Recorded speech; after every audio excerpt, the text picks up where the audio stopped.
Bienvenue sur My Marketing Podcast, votre double dose d'inspiration business. C'est Laurie et Sandy Jacobi. On est entrepreneurs et spécialistes en marketing chez My Marketing Experience depuis plus de 10 ans. Et on est sœurs depuis toujours. Après avoir accompagné des centaines de dirigeantes et de dirigeants, on sait que les entreprises qui réussissent le mieux sont celles qui investissent dans le marketing et pas l'inverse.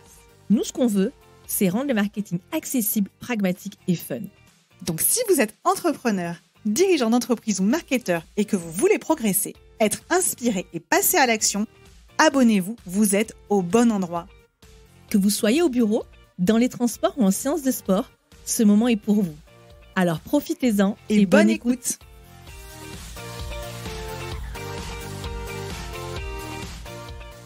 Bonjour et bienvenue dans ce nouvel épisode de My Marketing Podcast. Je suis Sandy Jacobi et je suis ravie de vous retrouver aujourd'hui. Je pense que pour beaucoup, on est fin juin et ça sent l'arrivée des vacances. Ça sent le ralentissement de l'activité peut-être dans vos entreprises et le moment de se dire « Ouf, ça y est, je vais pouvoir souffler » et vous avez bien raison. Mais il y a quand même un gros mythe dont je voudrais parler aujourd'hui et qui est le sujet de l'épisode de ce jour, qui est en été, il n'y a rien à faire en marketing parce que nos clients sont en vacances. Et ça, c'est le plus gros mythe qui existe, à mon sens, en marketing, c'est que l'été, il ne se passe rien. Et c'est vraiment une perception super erronée de l'été, parce que pour moi, l'été, et je l'ai constaté, c'est là où beaucoup de choses se jouent.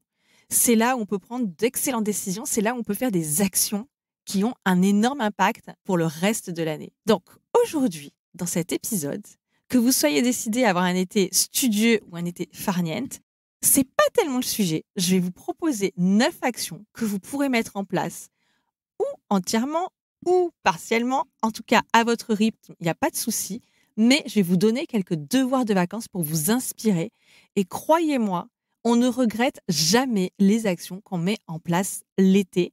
En tout cas, je vous partagerai quelques résultats qu'on a déjà obtenus l'été et je pense que ça vous motivera vraiment à mettre en place des actions ou tout simplement des stratégies que vous n'avez pas le temps de faire le reste de l'année parce que, soyons honnêtes, on a toujours plein d'idées quand on est dans le feu de l'action. On se dit oui, je vais le faire plus tard et plus tard, ça se transforme en jamais. Donc, je vous ai fait une liste de 9 techniques, stratégies, appelez-les comme vous voulez, marketing, à mettre en place l'été. C'est parti.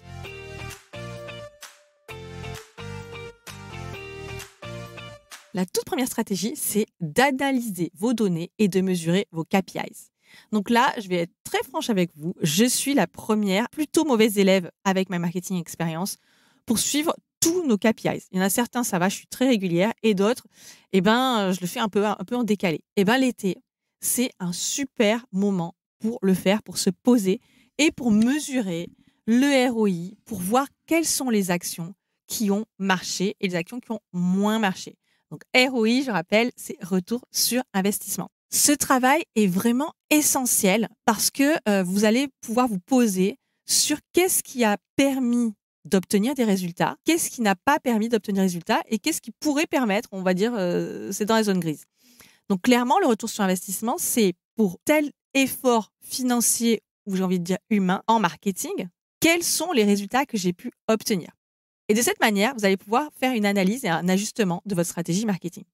Un exemple, si vous avez fait des salons professionnels, des rendez-vous professionnels organisés, des événements pendant les 6 premiers mois de l'année, par exemple, vous allez vouloir regarder maintenant quelles sont les retombées de ces événements. Parce que c'est vrai que c'est pas toujours évident de le faire dans les 2 semaines qui suivent, c'est pas très révélateur. De la même manière, peut-être si vous avez une campagne de publicité, si vous avez une présence sur vos réseaux sociaux, si vous avez également fait appel à des partenaires, de l'affiliation, peu importe, regardez bien qu'est-ce que ça vous a rapporté et ajustez vos KPIs. C'est vraiment le moment de faire le ménage là-dessus et de les avoir à jour. Pourquoi ? Parce que ça vous permettra de prendre des décisions pour la suite et peut-être d'arrêter de dépenser de l'argent sur des canaux qui ne fonctionnent pas pour affecter de l'argent sur des canaux qui fonctionnent. Alors là, je parle d'argent, mais ça peut être aussi des ressources qui sont des ressources humaines. Rappelez-vous toujours que tout est limité, votre temps comme l'argent. Donc, il faut savoir ce que vous en avez fait et à quoi ça a servi. Et on va se l'avouer entre nous, c'est pas toujours le cas quand même. Deuxième stratégie marketing que vous pouvez mettre en place pendant l'été, c'est d'approfondir votre connaissance de vos clients. même si vous les voyez tout le reste de l'année, même si vous avez l'impression de passer déjà du temps avec eux, vous verrez, c'est vraiment autre chose d'allouer du temps à la connaissance client. Comment on fait ça? Eh bien, la première chose, c'est de mener des entretiens avec vos clients. Ils ne partent pas tous en même temps pendant l'été. Non, ça c'est fort peu probable qu'ils aient décidé de poser leurs vacances tous en même temps.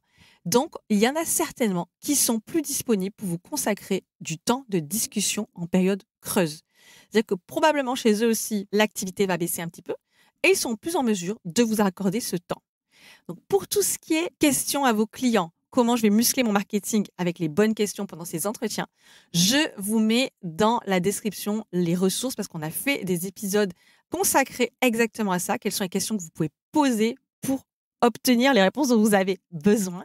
Donc, vous aurez tout en description. Une autre façon d'approfondir votre connaissance de vos clients, c'est d'organiser des ateliers et des brainstorming avec votre propre équipe, donc en interne, notamment avec les personnes qui sont en interface directe avec vos clients, comme les commerciaux, les gens du support ou toute personne qui ont beaucoup d'interactions avec vos clients. Même si tout le monde n'est pas là, parce que probablement il y a des personnes de votre équipe qui seront en vacances, ce n'est pas grave, vous pouvez organiser plusieurs sessions. Et durant ces workshops, l'objectif est de collecter des informations sur vos clients pour affiner votre connaissance de vos personas, vos cibles prioritaires. Et je vais vous faire un aveu, à l'heure où on se parle, je pense qu'il y a beaucoup de personnes qui ressentent ce besoin, il y a beaucoup d'entreprises qui ressentent ce besoin, parce que dernièrement, chez My Marketing Experience, on a reçu beaucoup de demandes, on a été beaucoup contactés pour faire ce travail, pour aider des entreprises à remettre à plat leur persona. Donc, vous voyez, ce que je vous dis, c'est pas juste moi qui le dis, il y a beaucoup d'entreprises qui en ressentent le besoin, tout simplement parce qu'elles perçoivent qu'en 2023, mais j'ai envie de dire c'est un peu tout le temps quand même, eh bien, on a besoin de s'ajuster très vite à son marché, à ses clients existants et aux potentiels nouveaux segments qu'on peut adresser. Donc, si vous n'avez pas encore ressenti le besoin, posez-vous la question. Donc, ces deux actions que je vous ai présentées, qui sont de mener des entretiens avec vos clients et de faire des ateliers, des workshops en interne avec toutes les personnes de votre entreprise qui sont en interface avec des clients, ça va vous permettre d'augmenter votre connaissance de vos clients et d'identifier de nouvelles opportunités de vente, d'amélioration de services, d'axes de communication ou encore de nouvelles offres. Troisième stratégie marketing à mettre en place cet été, c'est d'ajuster votre stratégie actuelle et votre plan d'action. Que vous n'y ayez jamais vraiment réfléchi ou que vous l'ayez fait il y a déjà quelques mois, peut-être en fin d'année ou en tout début d'année, eh bien, c'est quand même le moment de tout remettre à plat, de créer, s'il n'existe pas, votre plan d'action marketing ou de le mettre à jour. Donc, moi, ce que je vous recommande, c'est de le faire ce travail au calme, en prenant le temps de réunir les informations dont vous avez besoin. Et parmi les informations dont vous avez besoin, il y a ce dont on a parlé juste avant, c'est-à-dire les informations sur vos clients. De creuser et de vous fixer des objectifs et des actions associées à ces objectifs pour faire grandir votre entreprise. C'est vraiment une des meilleures choses que vous puissiez faire cet été pour votre entreprise et pour bien préparer la rentrée. Donc très simplement, nous on recommande d'utiliser une méthode qui s'appelle la méthode OKR, Objectif Key Results. En français, ça donne objectif résultat clé. C'est je fixe les objectifs et face à ces objectifs, je vais mettre des actions et des résultats que je veux attendre pour savoir si j'ai validé ou pas l'objectif. On a mis en place un modèle de plan marketing sur cette base-là qui utilise les OKR. Je vous mets en description le lien pour aller le télécharger. Vous avez même des exemples d'objectifs et de résultats clés pour vous inspirer. Donc, si vous avez peur de ne pas savoir comment l'utiliser, il y a même le mode d'emploi. Vous pouvez aller le télécharger en description. Quatrième action marketing à mettre en place cet été, c'est de créer du contenu. Oui, le marketing de contenu, c'est vraiment une stratégie qui est très efficace. Et là, c'est vraiment en B2B comme en B2C. Je pense que si vous écoutez ce podcast, je ne vous l'apprends pas. C'est quelque chose que vous avez déjà entendu, déjà vous-même constaté et peut-être même d'ailleurs mis en place dans votre entreprise. Le souci, c'est que créer du bon contenu, oui, ça prend du temps. Surtout si vous le faites vous-même, mais j'ai même envie de vous dire que si vous déléguez cette partie, eh bien, il y a quand même une dimension de supervision, de trouver les sujets et de définir la stratégie de contenu qui peut prendre du temps. La période creuse de l'été est plutôt idéale pour se mettre au travail et produire des contenus pour les prochains mois si vous avez cette fameuse baisse d'activité qui est constatée dans 80%, je pense, des entreprises en France. Pourquoi j'en parle ici? C'est parce qu'en fait, si vous avez fait ce travail sur vos personas dont on a parlé juste avant, si vous avez étudié les nouveaux besoins de vos clients, soit avec des entretiens, soit avec des ateliers en interne, vous avez probablement identifié des sujets qui reviennent, des sujets récurrents qui reviennent chez vos clients. Eh bien, écrivez, créez du contenu sur ça, sur ces nouveaux problèmes ou ces problèmes récurrents que vous avez sentis émerger chez vos clients. C'est vraiment votre priorité et comme ça, vous serez hyper pertinent à la rentrée lorsque vous les sortirez ou si vous les sortez cet été. Par exemple, si vous êtes une entreprise de conseil en stratégie financière, par exemple, et que parmi vos entretiens avec vos clients, vous avez entendu parler de sujets récurrents comme des problèmes de trésorerie, des problèmes de taux de change, des problèmes actuellement liés à la difficulté d'obtenir des crédits, eh bien, écrivez dessus. Et là, ce sont vraiment des exemples, mais écrivez en priorité sur les problèmes actuels de vos clients parce que c'est ce qui va résonner le plus avec la situation qu'ils vivent et c'est comme ça que vous pourrez vous démarquer. Donc, n'hésitez pas, bien sûr, à impliquer votre équipe. S'il n'y a pas de sujet d'actualité, ou du moins s'il n'y a pas de sujet qui ressortent plus précisément, vous avez tout à fait la possibilité de créer des contenus qui sont toujours pertinents. Alors, j'ai envie de dire, vous ne ferez jamais d'erreur à créer ce genre de contenu. Ce sont les études de cas et les témoignages clients. Mais alors, quand je dis témoignages clients, privilégiez quand même un témoignage qui n'est pas anonyme parce que ça a beaucoup moins d'impact aujourd'hui. Privilégiez plutôt les études de cas et les témoignages peut-être croisés où vous interviewez vos clients parce que ça a beaucoup plus de valeur. Donc, je vais vous mettre également le lien parce que c'est un sujet dont on a parlé dans l'épisode avec Fatih Sella sur la stratégie de génération de la demande où on a mis en évidence que tout ce qui est études de cas et retour d'expérience client faisait partie de cette stratégie et soutenait énormément cette stratégie. Donc, je vous mettrai le lien également. 5e stratégie marketing à mettre en place cet été. Ça y est, on est déjà à la numéro 5 sur 9. Eh bien, développez votre réseau. Et oui, ça peut paraître surprenant, mais je suis toujours assez étonnée moi-même lorsque je rencontre des personnes qui me disent, des dirigeants et des dirigeantes qui me disent qu'elles n'ont pas tellement le temps de développer leur réseau et qu'elles ne savent pas comment faire. Eh bien, vous allez voir, il y a un réseau qui existe qui s'appelle LinkedIn, que tout le monde connaît. En tout cas, je pense que 100% des auditeurs de ce podcast connaissent LinkedIn, où vous avez la possibilité de vous connecter à votre écosystème. Et quand je dis écosystème, ce sont vos clients, vos prospects, vos partenaires et globalement tous les acteurs de votre marché. Donc, si le reste de l'année, vous n'avez pas le temps de le faire, eh bien, je vous recommande vraiment de prendre 10 minutes par jour. Allez, 10 minutes, c'est pas énorme, pour aller vous connecter avec les personnes de votre réseau et découvrir évidemment de nouvelles personnes et vous connecter avec elles. Prenez également le temps de répondre aux demandes que vous avez reçues et que vous recevez régulièrement et vous vous dites toujours « je le ferai plus tard ». Croyez-moi, vous pourriez être surprise par les opportunités qui se cachent derrière. Échangez également en commentaires et en messages privés. Dites-vous que l'été, si vous avez un peu plus de temps vous-même, eh bien probablement que les autres personnes de l'autre côté de l'écran ont plus de temps aussi. C'est pas probablement, c'est sûr. Et qu'elles sont à peu près autant connectées que le reste de l'année, juste elles ont plus de temps. Donc c'est une fabuleuse opportunité d'échanger en commentaires, d'échanger en messages privés et vous verrez que le taux de réponse est encore meilleur l'été. Et je vais vous faire une confidence, plutôt un retour d'expérience. Il y a quelques semaines, une participante au bootcamp LinkedIn Fast and Furious qu'on a lancé au printemps me confiait qu'en fait, elle faisait tout bien sur LinkedIn. Elle publiait du contenu, elle publiait, elle postait. Mais elle me dit, j'avais juste oublié de faire ça, le truc essentiel, travailler mon réseau sur LinkedIn en parallèle de mon réseau physique. Et aujourd'hui, depuis qu'elle le fait, depuis le bootcamp qu'elle a fait avec nous, eh bien, elle a des résultats qui sont incroyables. Elle a démultiplié l'impact de son réseau juste en comprenant que LinkedIn devait s'utiliser également pour le réseau et pas uniquement pour publier. Et malheureusement, eh bien, on pourrait avoir tendance à l'oublier. Si vous n'êtes pas encore complètement à l'aise avec le réseau LinkedIn, j'en profite pour vous parler de notre formation LinkedIn Expert, qui est une formation 100% conçue pour comprendre comment booster votre présence sur LinkedIn sans publier tous les jours. Vous avez des vidéos, des modèles de messages, des ressources, des tutoriels, bref, tout pour aller chercher des résultats sur LinkedIn. Je vous mets le lien en description.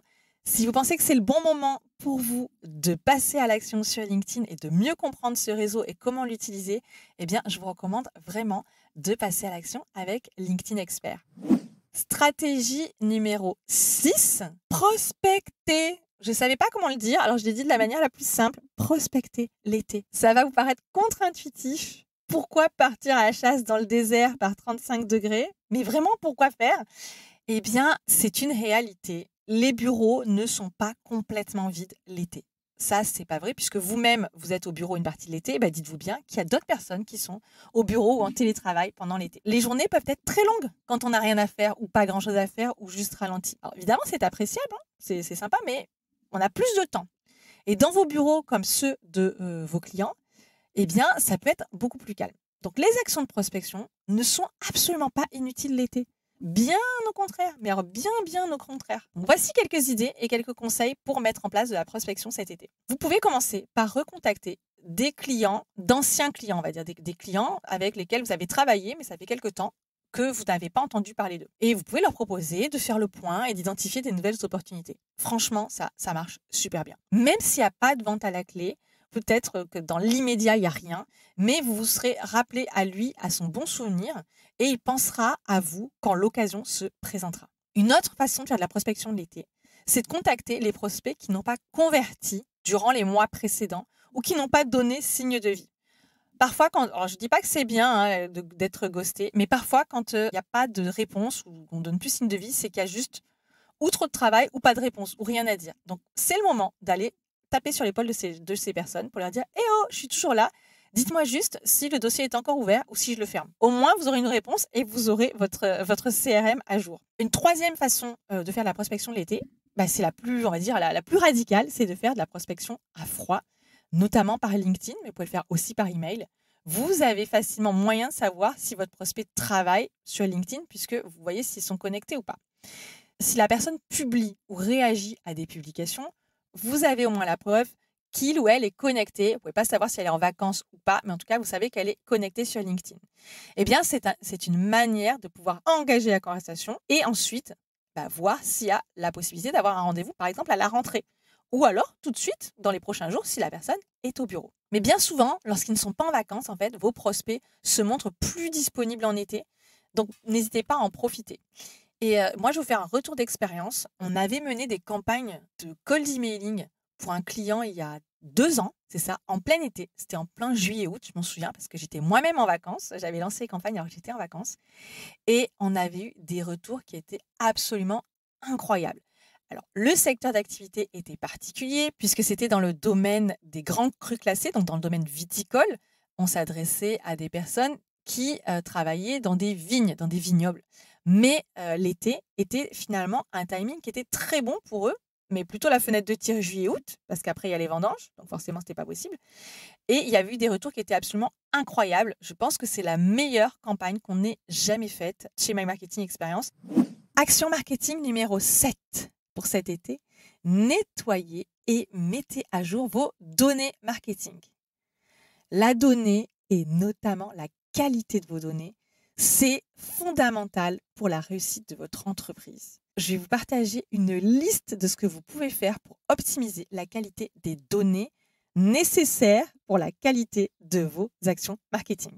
Tout d'abord, vous pouvez mettre à jour votre CRM, notamment les emails, les changements de poste, les numéros de téléphone, tout ce qui peut enrichir, on va dire, la connaissance de vos clients, mais au niveau contact de vos clients et où ils sont. Qualifiez et nettoyez également vos données, les stades où en sont vos prospects, où est-ce qu'ils en sont dans le parcours client. Est-ce que vous avez des informations sur, par exemple, le canal d'acquisition? Par où sont arrivés vos clients?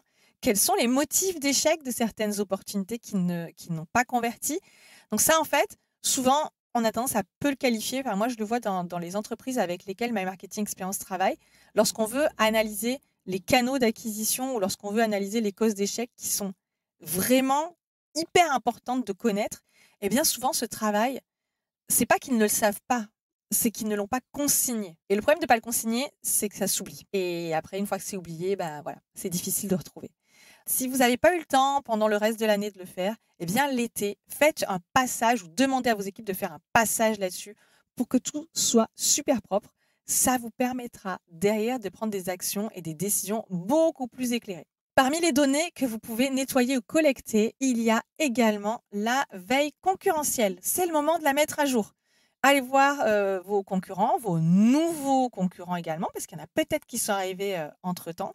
Il y en a peut-être qui sont partis aussi d'ailleurs. Donc, c'est le moment de mettre à jour ces données-là. Et pour vos concurrents ou nouveaux concurrents, moi, ce que je vous invite à faire, c'est abonnez-vous à leur newsletter, déjà, la base, et suivez-les sur LinkedIn. Comme ça, vous aurez toujours un œil sur eux.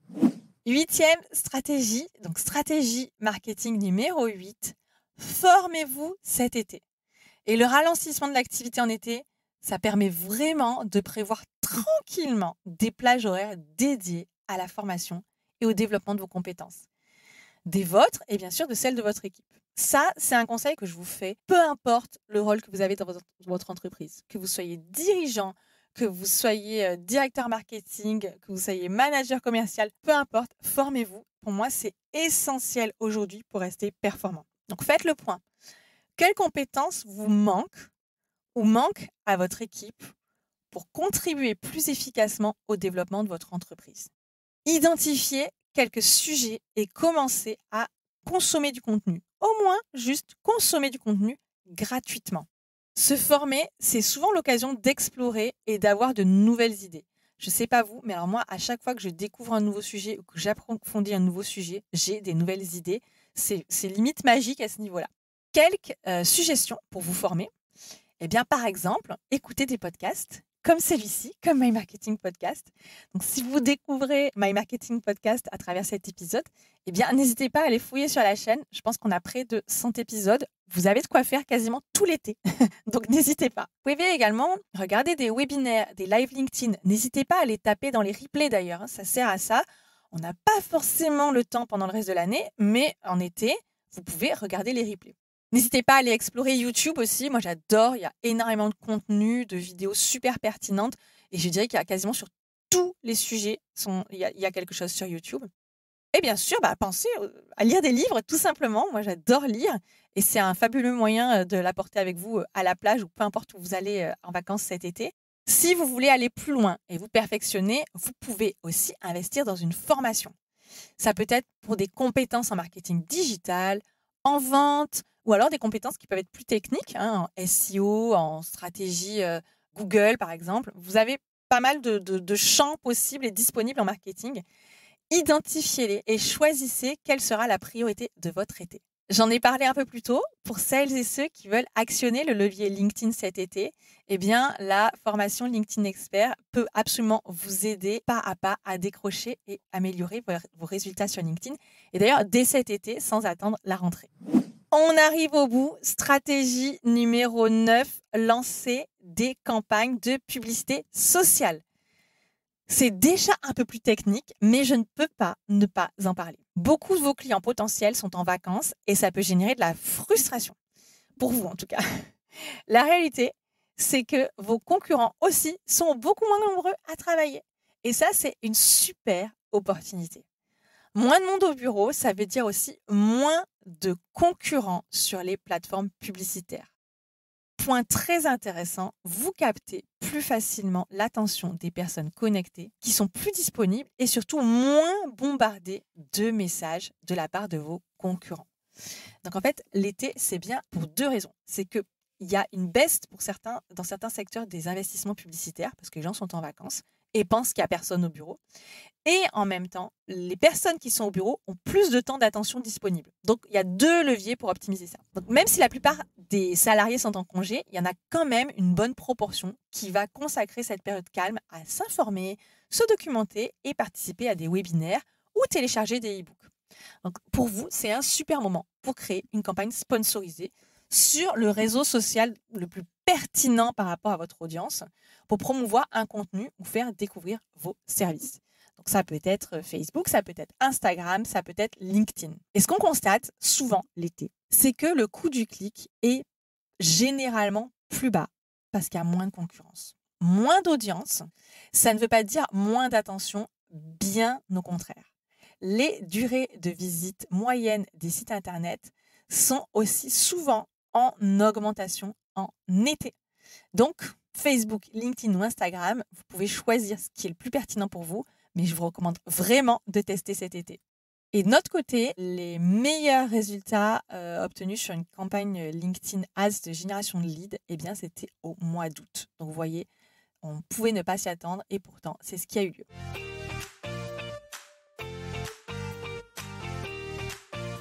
On arrive à la fin. Donc, je vais répéter ici tous vos devoirs de vacances. Alors, ce ne sont pas forcément des devoirs, je ne viendrai pas vérifier, mais c'est une liste de recommandations d'actions marketing à mener cet été pour une rentrée au taquet. Je vous l'ai fait en rime, c'est pas trop beau ça. Donc 1, analysez vos données et mesurez vos KPIs. 2, approfondissez votre connaissance client.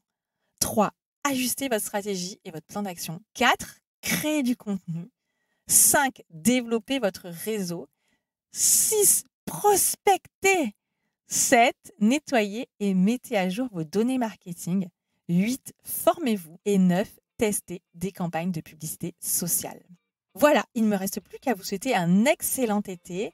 Sachez que My Marketing Podcast continue de vous accompagner pendant tout l'été avec des invités, des épisodes solo et des surprises. Donc, n'hésitez pas, au bureau comme en vacances, à nous retrouver tous les jeudis. Et je vous dis à la semaine prochaine pour un nouvel épisode.